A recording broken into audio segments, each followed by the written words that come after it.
বেঙ্গালুরু ট্র্যাজেডিতে ভারতীয় batting genius বিরাট কোহলিকে দুষছে কর্ণাটক সরকার। পাশাপাশি দায়ী করা হচ্ছে রয়্যাল চ্যালেঞ্জার্স বেঙ্গালুরু ফ্র্যাঞ্চাইজি, রাজ্য সরকার ও ইভেন্টের দায়িত্বে থাকা প্রতিষ্ঠানকে।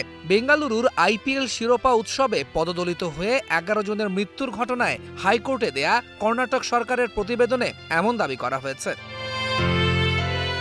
দুর্ঘটনার দিন ফ্র্যাঞ্চাইজিটির পেজে একটি ভিডিও পোস্ট করা হয়, যেখানে বিরাট কোহলি শিরোপা উৎসবে যোগ দিতে ভক্তদের আহ্বান জানান। সে পোস্ট অবশ্য পরে সরিয়ে ফেলে দলটি। তবে কর্ণাটক সরকার বলছে, এই ভিডিওর কারণেই প্রত্যাশার চেয়ে কয়েক গুণ বেশি মানুষের সমাগম হয়েছিল ওই অনুষ্ঠানে, যা সামাল দিতে ব্যর্থ হয়েছিল স্থানীয় প্রশাসন। এছাড়াও কর্ণাটক সরকারের প্রতিবেদনে উল্লেখ করা হয়েছে, Royal Challengers Bengaluru, event management company DNA entertainment networks ও কর্ণাটক রাজ্য ক্রিকেট সংস্থা জনসমাগম সম্পর্কে সঠিক বিবরণ দেয়নি। এমনকি পুলিশ দলটিকে শহর প্রদক্ষিণ ও স্টেডিয়ামে অনুষ্ঠানের অনুমতি না দিলেও নিজেদের মতোই প্রচার চালিয়েছে ফ্র্যাঞ্চাইজিটি।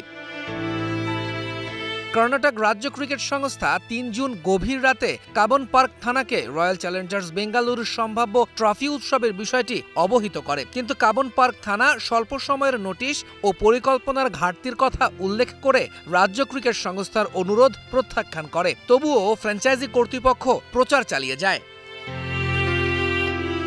একটা সময় দলটার পক্ষ থেকে জানানো হয়, ভিক্টোরি প্যারেডে সীমিত দর্শক থাকতে পারবে, তবে ততক্ষণে হয়ে যায় অনেক দেরি। স্টেডিয়াম এলাকায় জড়ো হয় লাখ লাখ মানুষ, যা পরে আর সামাল দিতে পারেনি স্থানীয় প্রশাসন। কর্ণাটক সরকার আদালতে প্রতিবেদন জমা দিলেও এখনও নির্ধারণ হয়নি শুনানির তারিখ। ভারতীয় গণমাধ্যমের খবর, দ্রুতই জানানো হবে সময়। দুপক্ষের কাছেই আদালত জানতে চাইবেন ঘটনার বিশদ বিবরণ। 18 বছরের আক্ষেপ ঘুচিয়ে এবারই প্রথম আইপিএল এর শিরোপা ঘরে তোলে রয়্যাল চ্যালেঞ্জার্স বেঙ্গালুরু। স্বাভাবিকভাবেই তাদের ট্রফি প্যারেড নিয়ে বাড়তি উন্মাদনা ছিল সমর্থকদের মাঝে। কিশোর থেকে বুড়ো প্রায় সব বয়সের মানুষই আনন্দে সামিল হয়েছিল। তবে জনসমাগম নিয়ন্ত্রণের বাইরে যাওয়ায় ঘটে বিপত্তি। পদদলিত হয়ে প্রাণ হারান 11 জন, আহত হন অর্ধশতাধিক। তৌহিদুল ইসলাম, স্টার নিউজ।